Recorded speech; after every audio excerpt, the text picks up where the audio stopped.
Welcome to this special edition of On Point, and we will talk about the race for the Gen Z vote. But before that, let's take a quick look at the headlines. Union Minister Jitendra Singh tables Public Examination Prevention of Unfair Means Amendment Bill in Lok Sabha. The bill is to bring tougher laws for paper leak. Congress corners centre over alleged use of pellet guns at students at CJP protest and AK-47 at students in Bihar. Rahul questions Home Minister Amit Shah, writes a letter and asks, did you approve of the use of lethal force? Bihar policeman suspended after a video of him using AK-47 rifle against protesting students during the July 25th Bihar Bandh protest in Siwan district went viral. Nitin Gadkari moves Bombay High Court against defamatory post, deepfake, linking him and his family to E20 profits. Union Minister seeks to file a civil suit against Meta, X and Google. Actor Dhanush urges his fans to focus on community welfare instead of just celebrating his films. Actor remarks sparks buzz over his possible entry into politics.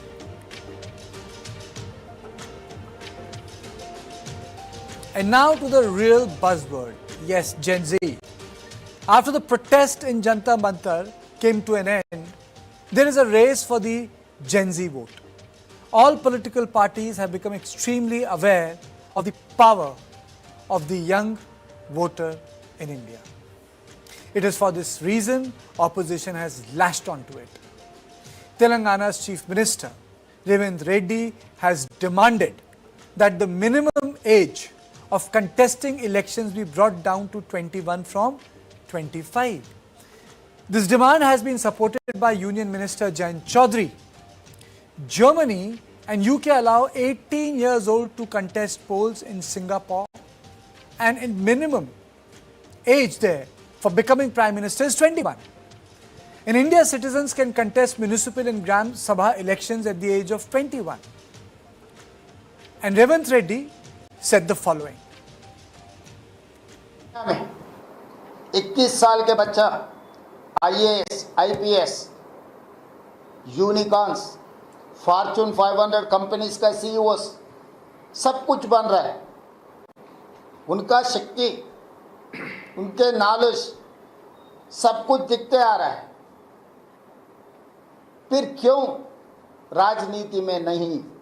हर चीज, हर minute, हर second हमारा युवा शक्ति देख रहा है, सोच रहा है, काम में लग गए तो कानून बदलने का समय आ गए.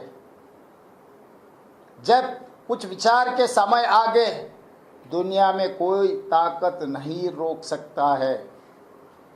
अभी युवा शक्ति ने सड़क में लड़ने से छोड़कर संसद में आने के लिए वो तैयार हो गए, वो आना चाहता है. On the other hand, new online movements have made an appearance. Reservation Bachao Andolan and E20 Janata Party are two such online movements that have gained traction on social media sites. Then the pressure has also led to the government changing its strategy. The ruling dispensation has become active on Instagram. Prime Minister Modi has announced a committee to look into reforming the examination system of India. Government is already working to make punishment tougher and fast-track courts to have been set up. But the issue has refused to die down in Parliament. Because the big question is, will Gen Z protests be limited to education sector? Are Gen Z protests symptomatic of something deeper? Is Indian politics witnessing a churn? And have Gen Zs reinvented student protests in India? Let me take some vox pops first. That age should not be less than 25.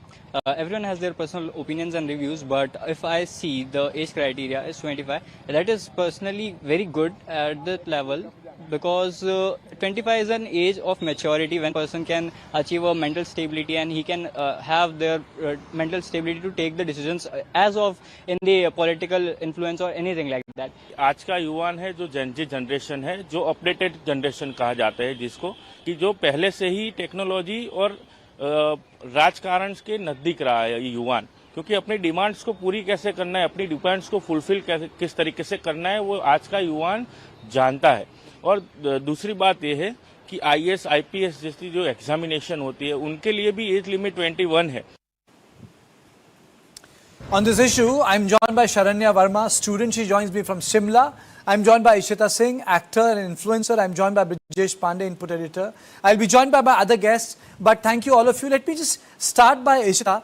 Ishita, tell me, do you think that there's a race to capture this Gen Z movement by traditional political parties because they felt discredited? Their student politics have not flowered into something which the sort of protest which happened in Jantar Mantar created. I mean, so it led to resignation of a minister. After MJ Akbar, this was the second minister who had put in his papers. Do you think that India too, like UK and Germany, should allow young people to contest elections at the age of 21, both Lok Sabha and Assembly? I think the whole perception for Gen Z and this generation, apparently, people used to say that we are going to destroy the whole generation because everybody is on social media, everybody is following, being a follower of, something they see on social media. I think it's a true example, this protest, and the victory of this protest is a true example that how a Gen Z can use the social media in a right way and not mainstream media covering the protest, but yet the real news, the real problems, the real issue, the real motive of the protest was being mainstreamed by the social media, by the youth, by the Gen Zs. So now everybody has all of a sudden started supporting Gen Zs. जो पहले they used to say that कि oh मतलब they're just wasting time, 8 hours on phone, 10 hours on phone. Now the whole perception is changing for Gen Zs. Now they are saying that Gen Zs are new future. Now they are saying that Gen Z should elect the election and the age limit should come down to 21 to 25. I think now they are understanding the power and the mental, strength of Gen Zs. Earlier, like people used to, discourage it in so many ways. Now, they think to come in limelight, we should, bring out the issue of Gen Zs, bring down the age limit for being the part of the election, being elected, at the age of 21. Now, why they are coming with these points? Why earlier they were not talking about it? Is my question. My question is now everybody is all of a sudden being, talking in favor of Gen Zs. Where are they earlier? When things were happening with the students, why didn't they talk then? Why everybody is talking now about Gen Z? Okay, let me take opening comments from Sharanya. Thank you so much for joining me from Simla. Your opening comments, suddenly now politicians are saying, Jayant is saying, the Chief Minister of Telangana is saying that basically age 21 is the Gen Z age, that they should be allowed to contest elections. Does it address the Gen Z issue?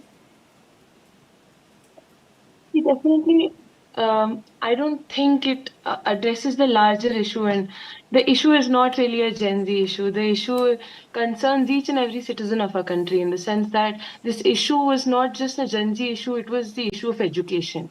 It was the question of education, and not just for Gen Z, but even for the upcoming generations. The generation that is called Gen Alpha. Education is something that secures the future for each and everyone, not just the current generation that we are calling Gen Z right now. Yes, that realization has come somewhere or the other, that, this generation is not just, on their phones. They can get to the streets and hit the streets and talk about their rights and fight for their rights. But then the larger question is also about education.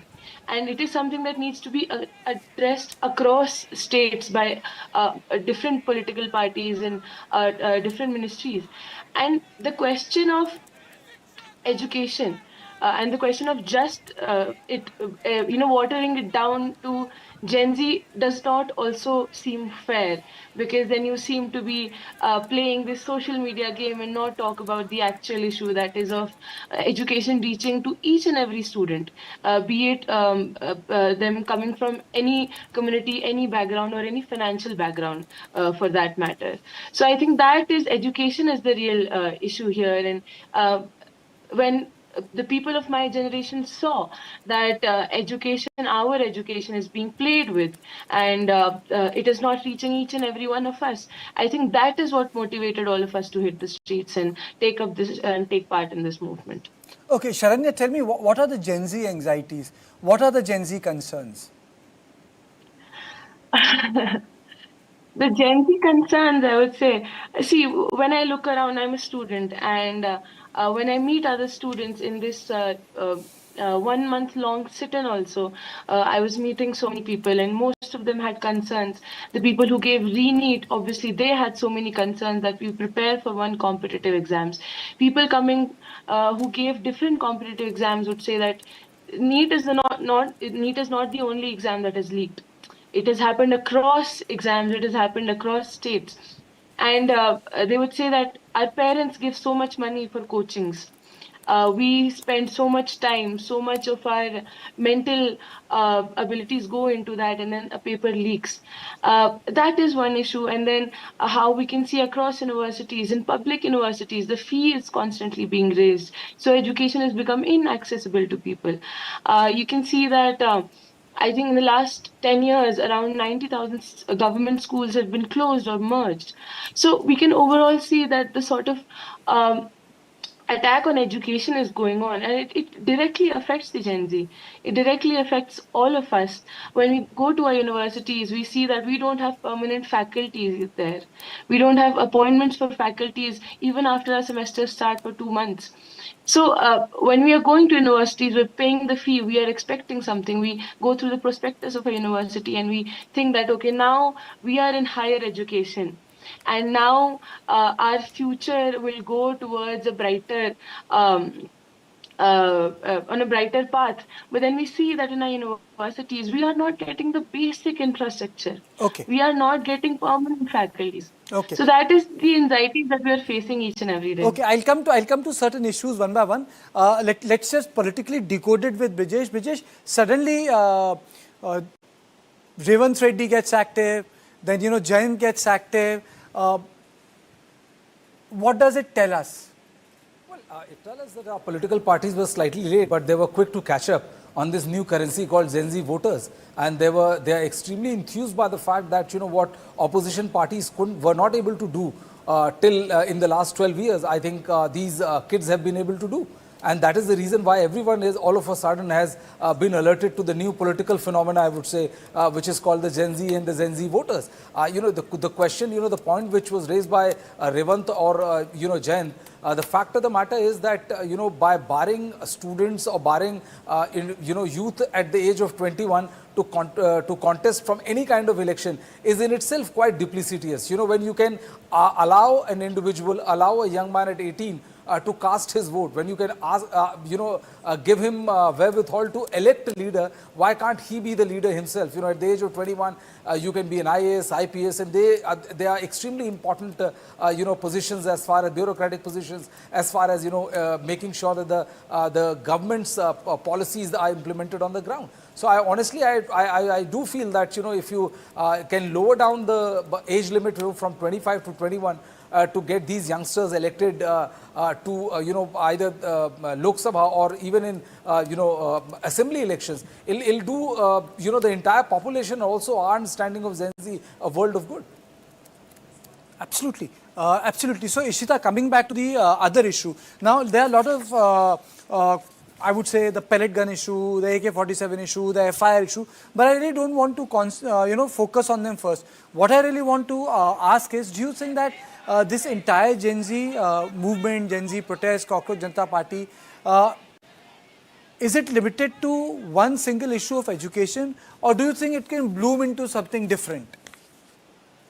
See, last time also I told you that I went, or I was the part of this protest not as a member of CJP, not as a member of any political party. I think Sharanya said it very rightly. It's an issue of every youth and every future which is being shaped by this country and which is being shaped by the government. So we are talking about the issues in the country. Education is one major issue which is being, becoming a business, that there is no fees limit. You in private schools now, a middle class people can also not take admission because the fees is so high, and because the currency is going so down, the on level of country where we are standing right now, we are at a very low bar.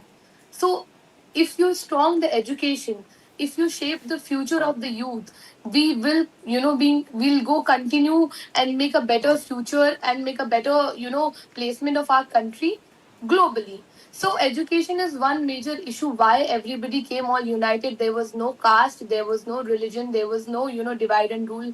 Was the opposition, the BJP party was trying to put the dispute in between the children, in between the youth, but nothing worked. Nothing worked, and that is a clear, a very strong example by this protest. When you don't divide yourself, when you all come united, so the anybody will bend down. Any government has to bend down. So this is the power of our unity. If we all come united and talk about the issue, like Okay. how we talked about education. Similarly, if you talk about the other issues like Ishita, ethanol. there is also one more thing. Sharanya, tell me, there is something called student politics in campus, correct? Yeah. Yeah. Correct. How is this Gen Z politics different from the student politics? I was yesterday thinking that JNU में भी एक आंदोलन हुआ था, उसमें कन्हैया था. They were also young people. How's that politics different from what the Gen Zs did? I mean, say he must be 22, 23 at that point of time.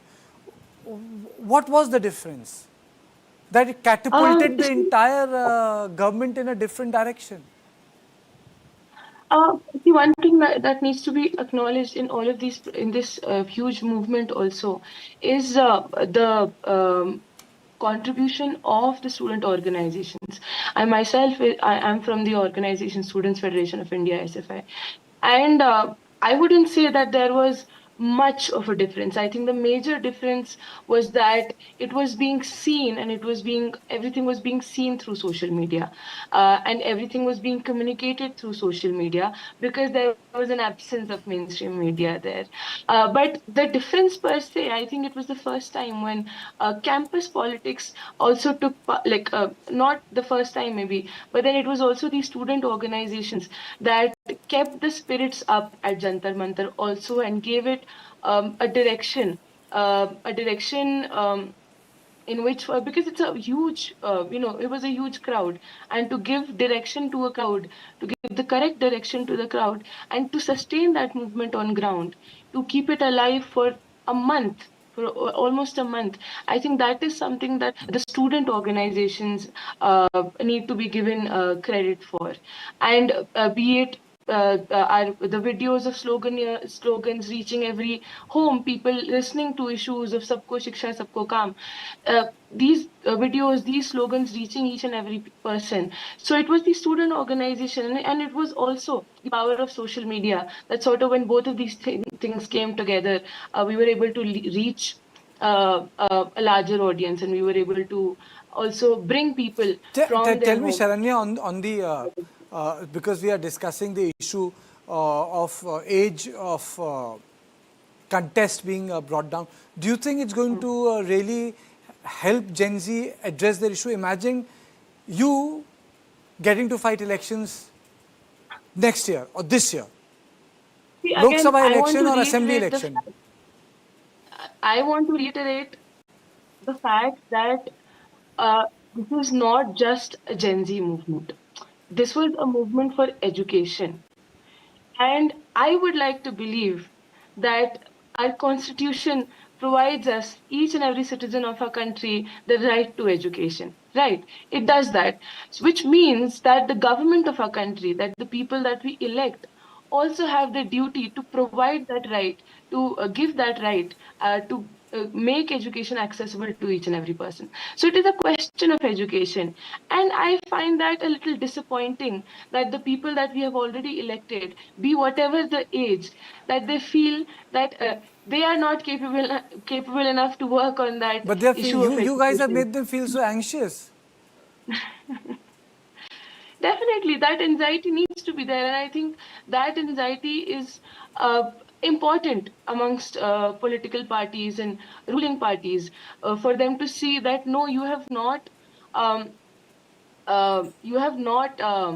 played with our minds yet. Our minds are fresh. You think that we just scroll on social media, you will dismantle our education, you will not give us jobs, and you think that we will stop speaking about our rights, we will stop speaking about what we need as citizens of this country. That is wrong. That is not correct.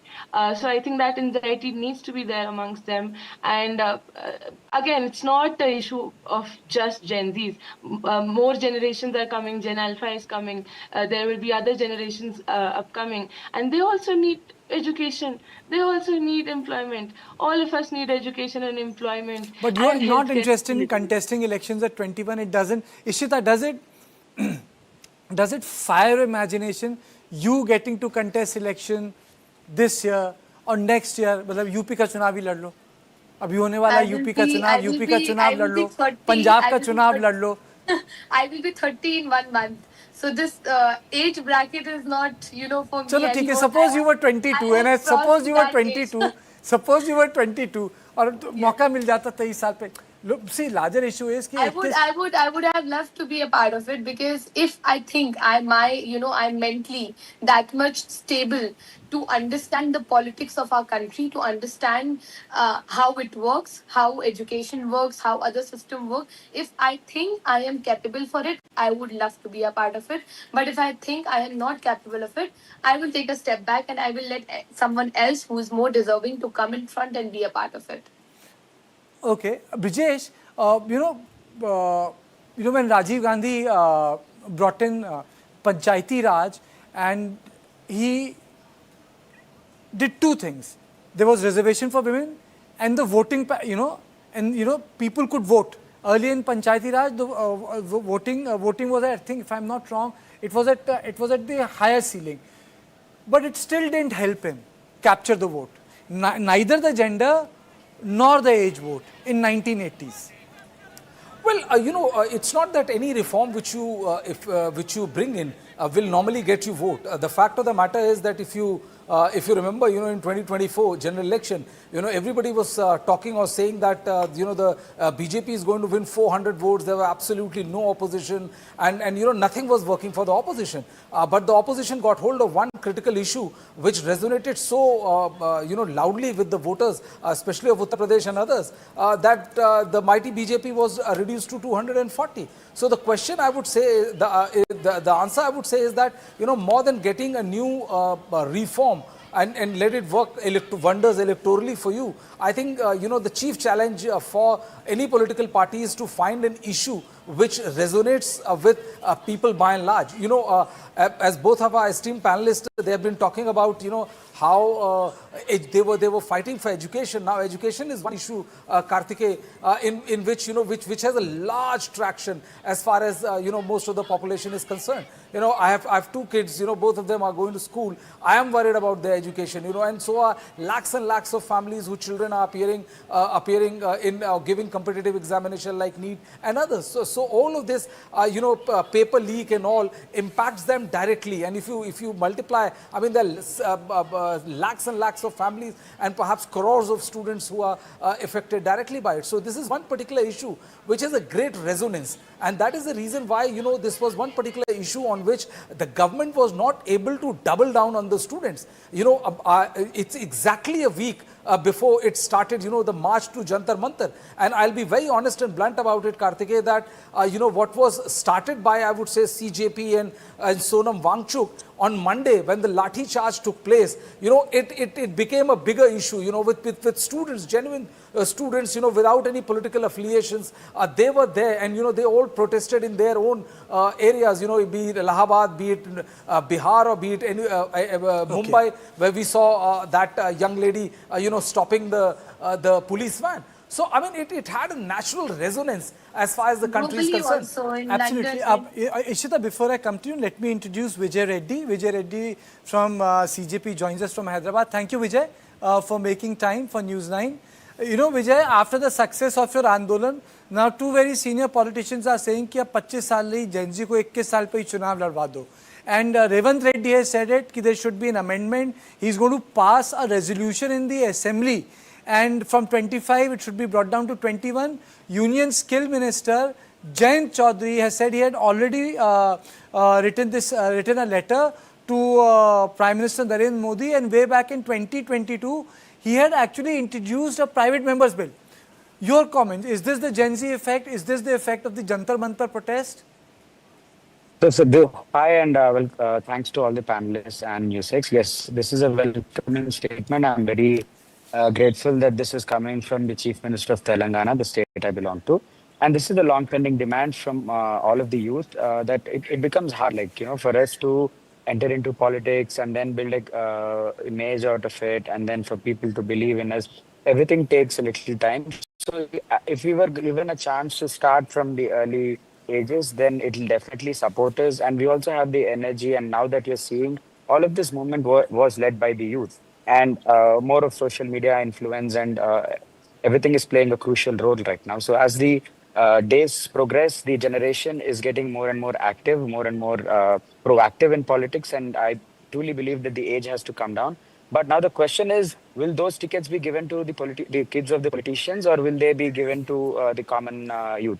So if those youth are also represented by, let's say, future grandson of Mr. Revanth Reddy or other people, then it won't make any difference. It's just that they're giving their births to their offsprings very soon ahead, like very ahead of time.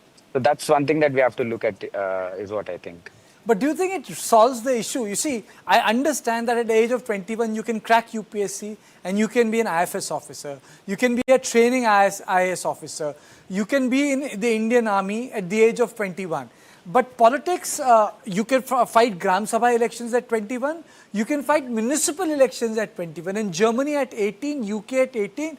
If you're born in Singapore, if you are talented enough, Vijay, you can be the Prime Minister of Singapore if you are 21. So world over, they have accommodated this age curve. So India being a very populous country, I completely agree with you, and a country where political dynasties are reality. Whether it is national level, state level, district level, these are realities, and it's not going to go away. Kinship and political networks, they come together. Iska kuch ho nahi sakta hai. This is what we have. But does it really solve the Gen Z issues? Because you guys were able to do something which organized student protests had failed to do. To create so much of pressure that not only the minister had to go, a slew of reforms have been formed. Nandan Nilekani is heading that committee to reform examination. The guy who seeded Aadhaar, the concept of Aadhaar in this country. So when the voice of the youth on the streets can do this much, imagine what the voice of the youth in the parliament and assemblies can do. So there might be differences. There might be a person representing a completely opposite viewpoint, but at least the wavelengths would match. At least the aspirations would match. At least the kind of mindset that we have and what the youth needs would match. Okay. Vijay, you stay with me. Please don't go away. We are basically doing a larger discussion on whether bringing down the age really reflects the aspirations of the Gen Z, or are Gen Z looking at certain different issues which the traditional political parties and politicians are missing. But after a short break.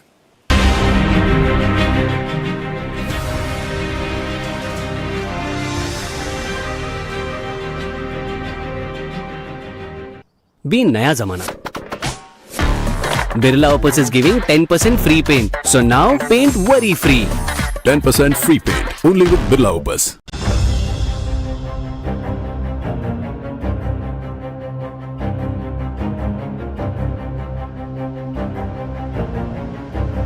The fallout from the deadly ambush on the church leaders in Manipur is now rapidly escalating across the hill districts.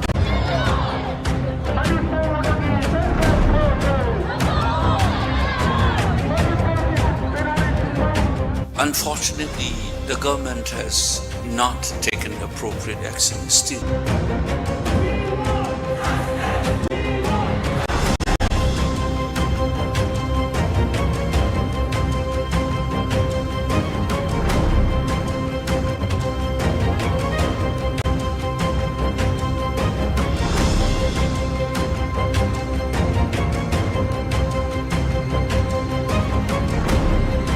Commitment to the stories that come out from Northeast, and we'll continue to cover them in depth and entirety. News 9, in your interest.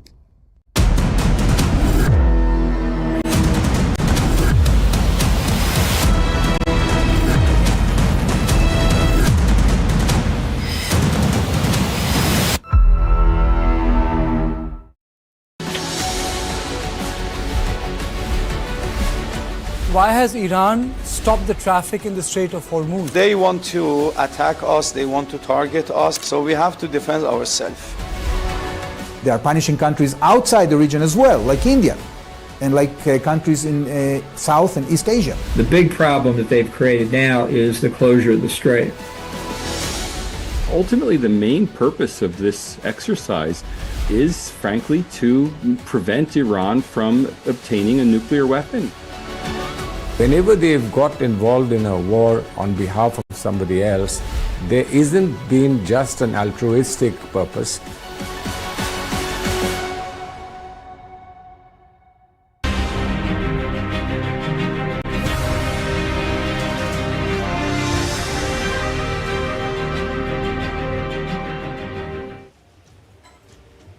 Welcome back to the special edition of On Point, and we were discussing whether reducing the age from 25 to 21 will actually address the Gen Z issue. And now I'm joined by Sakhi from Delhi University. She joins me in the studio, and K. Gopika Babu, she's from JNU.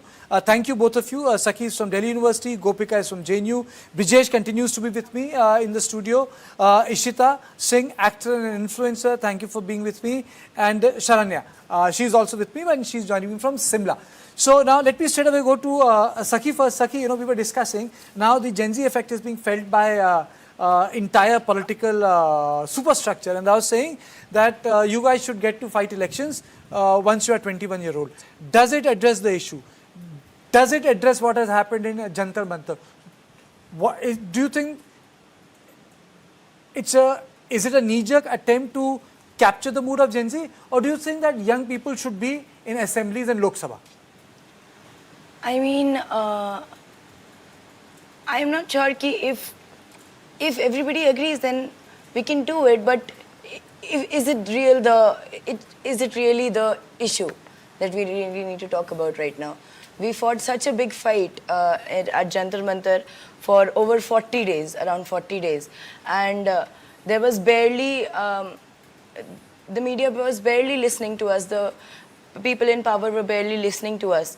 So we need to make sure that our voices reach out. If I'm not really sure about 21 or 25, if that's going to solve our issues, but what we really need to start to talk about is the basic issues of education, and how much is the government tolerable of listening to us. We need to start speaking up on if they really want to take accountability. Right now also, when Dharmendra Pradhan has been removed and there is somebody else, Prahlad Joshi, how much is he also going to be listening to us? And if they really want to work in the favor of our youth. Okay, Gopika, your opening comments. I think that more than if or not, whether or not, the age relaxation should be lowered from 25 to 21, I think what the youth now needs is education. And it is that where the government is faltering. It is public education sector that is crumbling in front of us, and that is what the issue of the youth is. This protest rage comes obviously from the amount of paper leaks that have happened, but the rage goes far beyond it. People like me, people like Sakhi, Sharanya, all of us are in this rat race where we do not even know that end of this rat race, even after masters and PhD, whether there is any job guarantee. And without that job guarantee, lowering the age or relaxation in the age of going into the assembly won't do anything for the youth. And this is what the youth has been showing on the streets in Jantar Mantar across different corners of the country, coming out in numbers and saying that, you will have to stop the paper leaks from happening, because education used to be a short way of social mobility for many Indians. But now it is not so, because it's like a gamble that our parents are taking, investing money into education with without any promises of returns. मैं आपका बिल्कुल हिंदी में बोल देता हूँ, साधुवाद करता हूँ. आपने बहुत सरल शब्दों में बहुत ही इम्पोर्टेंट बात बोल दी. मतलब आपने सच में बहुत सरल शब्दों में बहुत इम्पोर्टेंट बात बोल दी. मतलब I am really impressed. actually education in a post-colonial society like ours was about social mobility. If educated people like you do not get to climb the economic, political ladder, then it's a useless piece of infrastructure. Exactly. Absolutely, Gopika, you have nailed it. Thank you. Absolutely. I mean to say, if you have done your MA or BA diligently and you're still jobless, that is where the real anxiety is. So, what do you think? Will NEET resolve the problem? Will NEET exams solve the problem? Or No. it goes much beyond that? It goes much beyond that. See, NEET is one issue where the anger has channelized. But what is centralization of examination doing to our country? In different parts of the country, different states, different universities has its own character. And institutional murders and students committing suicide did not start today. And the story of NEET should go back to the story of Anita, who comes from a very marginalized village of Tamil Nadu. She went to the Supreme Court and said that, no, I scored the highest marks in my 12th grade. Despite that, I'm not able to clear the NEET exam because there is an entire coaching mafia running behind it. And only if my parents have the money to send me to that coaching mafia, coaching institute, get me to that race, only then will I be able to clear it. So is it really fair at the end of the day? Is it really accessible at the end of the day? Is it really affordable at the end of the day? And this is the question. These are the questions that the youth of this country are asking. And youth coming from every parts of the country, not many of us are in urban centers, not all of us are in cities, not all of us have access to internet or YouTube channels or YouTube educators, not all of us have access to tuition centers or coaching institute. What about us when it comes to the race of getting into IITs? What about us when it comes to the race of getting into IIMs? And what about us when it comes to the race of getting through Vijay, today I was having a conversation with a colleague of mine. Was saying that, the irony is the rich has no problem because it can afford to send their children outside. The poor has no problem because, for them, that education is not required because they will be in a different sector, working immediately at the age of 15, 14. It's the middle class which is feeling the crunch. There is an indebtedness in terms of education, and then there is no guarantee of a life path, which you get it. And in professions where you have those guarantees are very limited, like being an IAS officer, an IFS officer. So for rest, it becomes an open game, full of ifs and buts. Vijay.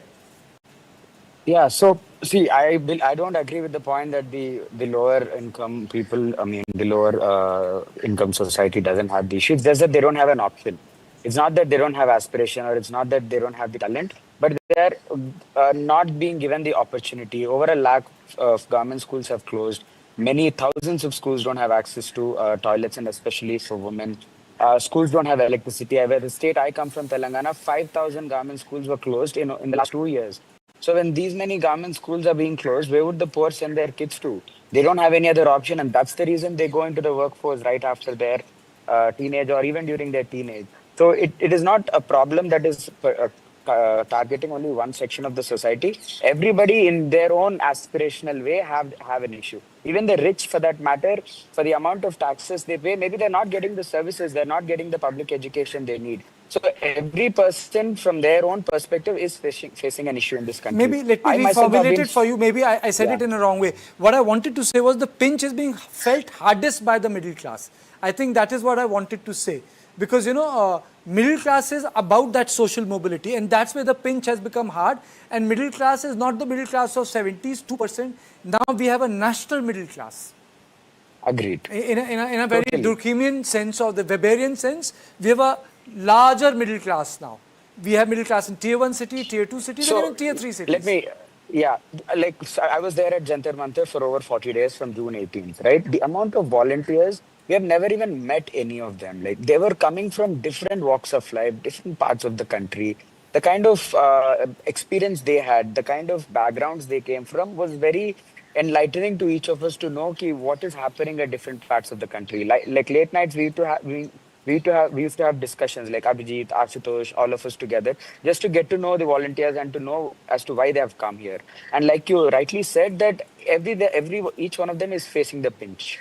Some of them didn't have the money to go pay for their tuitions and private tuition fees. So why should we invest? Why should middle class invest so much in private classes, private coaching centers? It's because our schools are failing. Our education system is not teaching them what is being asked in the competitive exam. So they need to shell out more money. This whole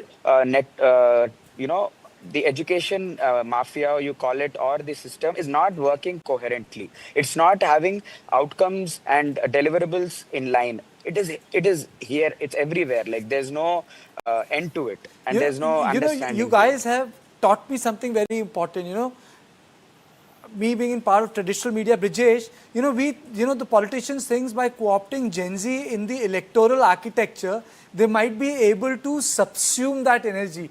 But, after talking to them, I feel that maybe they're not interested in direct, what you call legislative politics. For them, being political or in politics is a medium to address their issues, not to fight elections. Those two are different things. Well, absolutely. I'll just take one example. I'll come to you, Vijay. Just let me take a quick comment from Brijesh, then I'll come to you. No, I agree. But I think, given a choice as, Revanth Reddy and the other gentleman, the MOS skill, who is saying that the Jayant, the age should be reduced from 25 to 21. So I say if you ask me, why not? Because this does give people, who are politically aware and who feel that, that they can go into or get ticket or go into assembly to make for a more meaningful change. See, the fact of the matter is that, political parties talk a lot about, lowering the age or talk about women reservation and how, 33% of tickets should be, seats should be given to women for, comparing it with women empowerment. But they are not doing one thing which is well within their hand. Why not give a total number of seats, 33% of total number of seats which they have to women? It would be akin to a similar thing. But they don't do that. So I think, yes, anybody who gets a chance to get into assembly at the age of 21 would be someone who would be, completely well versed with the anxiety, completely well versed with the lingo of Gen Z, and I think he'd be a much more suitable representative of the era rather than someone who is 50 and is completely has no idea or no clue about what is happening on the ground. Yes, Vijay, you wanted to say something? So I wanted to bring one point is the governments here across the country are only focusing on fixing the leakages. They don't want to fix or make a foolproof system. For example, there's a concept called fee reimbursement in Andhra Pradesh and Telangana, where the government reimburses the private tuition fee for the students who can't afford it. But they have been doing it for the past 15 years. They have been reimbursing the fee. I understand they're helping the students. But have they improved the standard of colleges? Have they improved the standard of junior colleges? No. And now they're in a financial crunch where unable to do the fee reimbursement. The colleges are not promoting the student. The colleges are not giving their certificates back. So the students are in a jeopardy here. The government claims to give fee reimbursement, but why can't you just improve the college infrastructure? Why can't you bring better professors, better investment and public money spent on colleges, but rather they're always in a hurry to fix the leakages. Like Band-Aid won't fix it. We need a foolproof fix. You wanted to say something, Saki? So I wanted to talk about how you said ki it's a middle class issue and they are getting the pinch. But recently Niti Aayog report came where we found out that, yeah, it's fine. 95,000 schools were shut down and at least 25 schools every day, government schools are getting shut down. So we are already stopping a large section of society to going into schools that consist of working class people, not middle class that we are talking about here. We are stopping them from going to primary schools itself. So how are they going to come out and talk about their issues like how we were able to? Because we did get education in central universities, in good schools. We could learn this kind of English to talk to you here. That's why we are able to tell our issues here. But those people who are not even able to go to schools, there are schools getting clubbed together. My relative is a teacher, government teacher, who once told me that the school has now been shifted to a part of the village where she does not want to go? How will the students, how will small kids would be able to reach there? So we are stopping them at the crux, like at the starting of the education. And because we are more visible, that's why we are thinking it is more of a middle class issue, and education, people don't want to have more education, they want to stop at 15, 16. We're assuming it because we don't know that the system is already stopping them at primary education. How can they dream of going so far where they'll be able to come to Jantar Mantar and have such a large...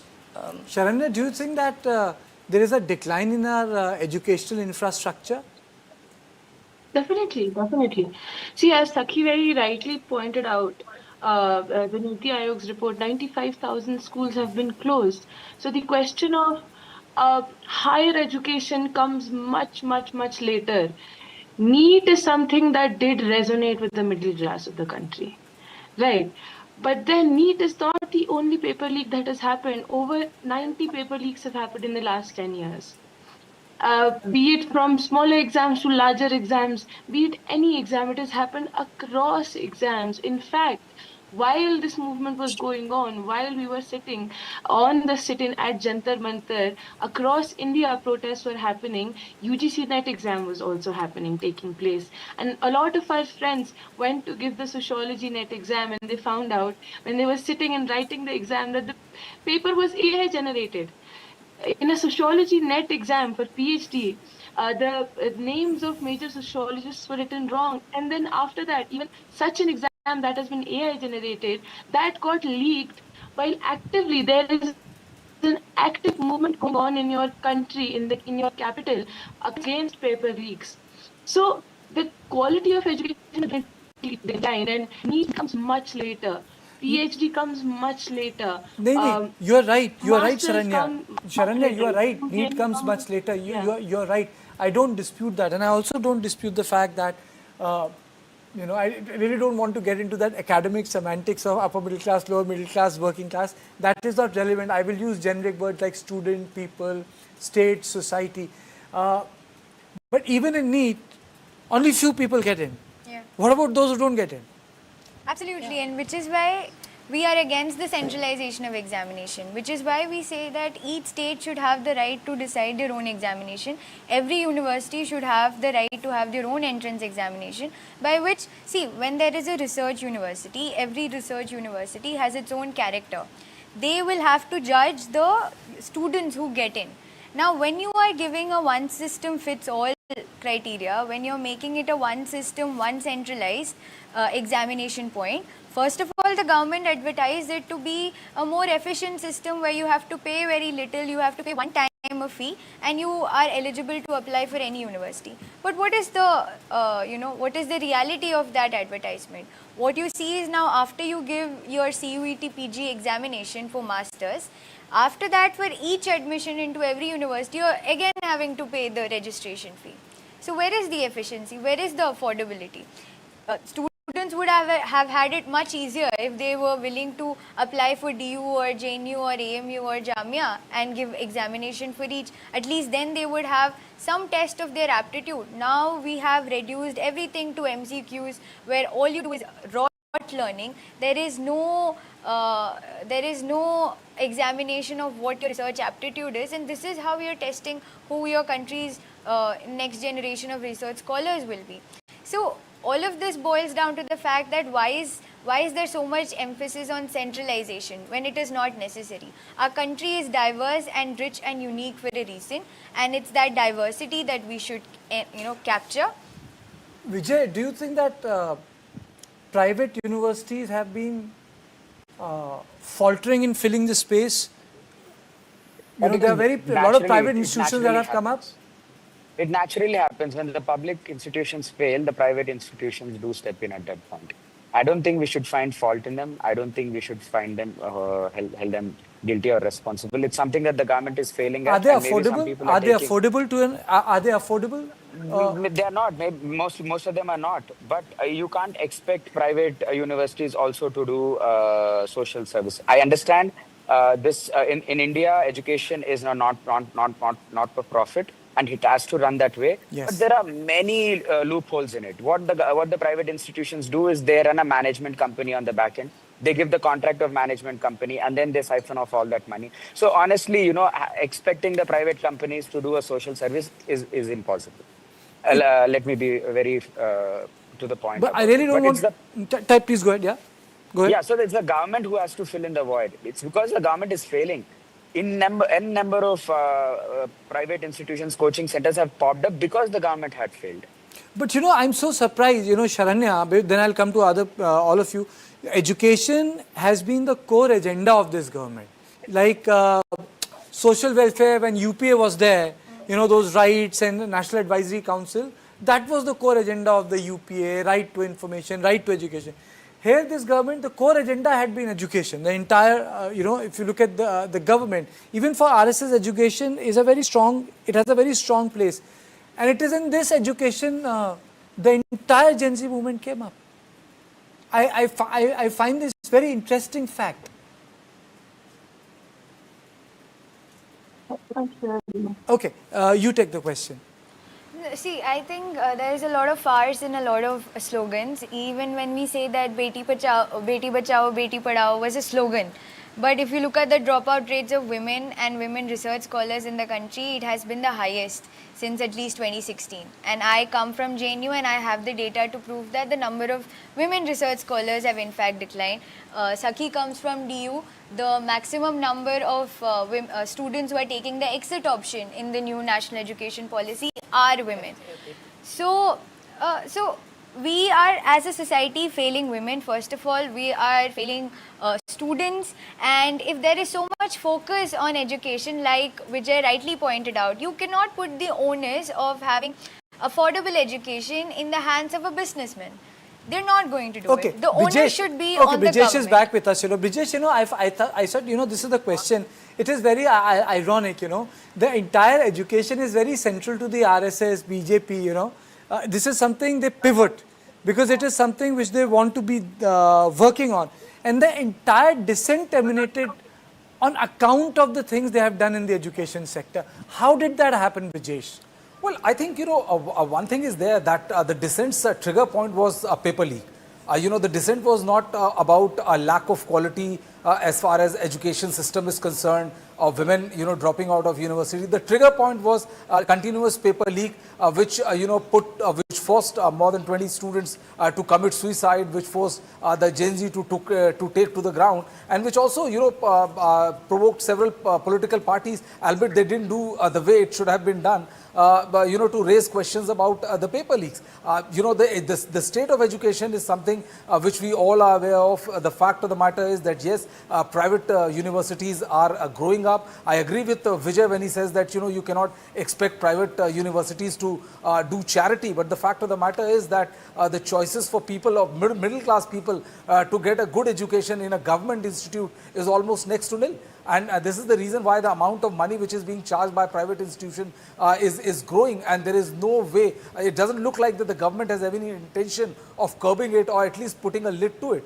Other than the fact that the government, despite, we have heard the Prime Minister making a series of announcement about, appointing committees after committees to make sure that there is no paper leak, and it gets into some sort of a foolproof system and all. But we haven't seen either this government or the government before that, according education the kind of importance it deserves. The governments are completely silent on that. Okay, Ishita, do you think that this entire CJP movement will have a longevity? Social longevity. I'm not using the word political longevity. Social longevity. I think if they will be coming with the points which resonate with the people,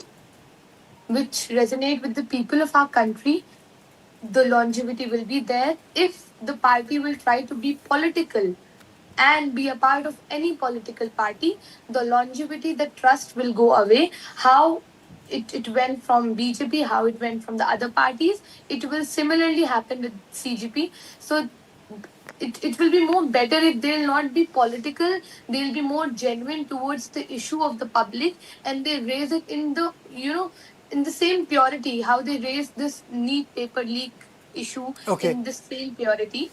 And like one more thing I want to point out, like Karthike, you very rightly you said that rich people have less problem, and their problem cannot be compared with the people who are dealing with for the basics of their life.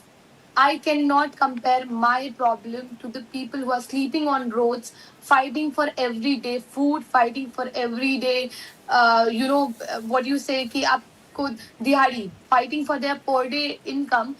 I cannot compare that problem. Right. And why this is increasing? Because nobody is talking about it. Nobody is talking about the equality. Why the government does not want to educate you? Because if you will be educated, you will question. Okay. You will question the government for that. I'm running out of time. The last word goes to Vijay.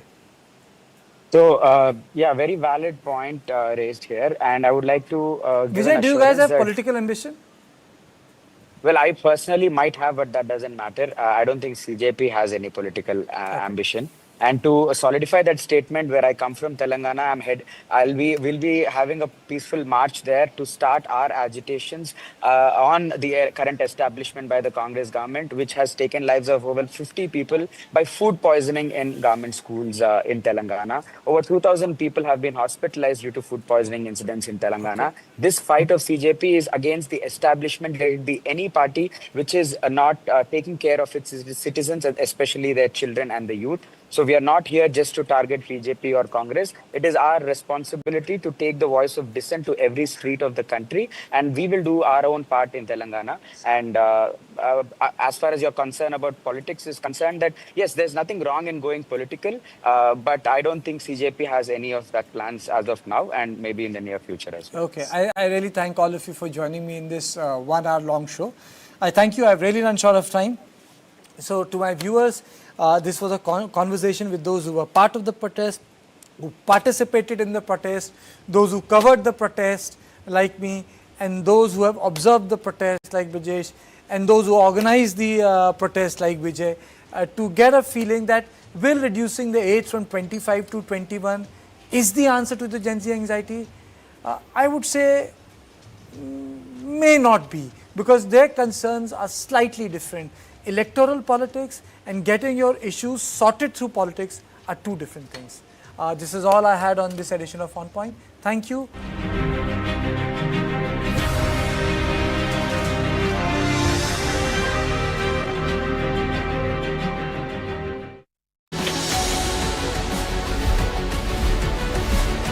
Why has Iran stopped the traffic in the Strait of Hormuz? They want to attack us, they want to target us, so we have to defend ourselves. They are punishing countries outside the region as well.